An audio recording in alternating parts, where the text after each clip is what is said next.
বড় অপমান আমাকে। হ্যাঁ, ওর বান্ধবীর সামনে এসে আমি আর পারবো না তো, কারোর জন্য আমি আর কিচ্ছু বানিয়ে দিতে পারবো না। সারাদিন মাথার ঘাম পায়ে ফেলে কাজ করি, তারপরেও আমাকে এত কথা শুনতে হয়। আমি আর এগুলোর মধ্যে নেই। আজকে আসুক না, যে যার ব্যবস্থা সে নিজেরটা করে নেবে। আমি আর কারোর দায়িত্ব নিতে পারবো না। মায়ের মনে হয় মাথাটা খুব গরমই রয়েছে। দেখি যদি কিছু ভালো মন্দ কথা বলে মাথাটাকে একটু ঠান্ডা করা যায়। বাহ মা, আজকে রান্নাটা কিন্তু ভীষণ ভালো রেঁধেছো। ও, আজকে প্রথম খেলি না রান্নাটা? এতদিন অন্য পাশের বাড়ির কাকিমার হাতের রান্না খেয়েছিস না? না, তুই জল খাই। দেখলে, খেয়ে দে, বোতলটা ওখানেই রেখে দিল। বোতলটা যে ওখান থেকে এইদিকে রাখতে হয় সেটাও ও শোনেনি।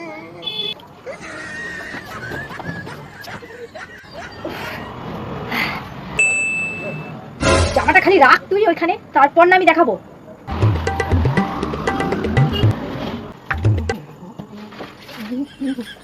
খালি এদিকে জিনিসটা ওদিকে হোক।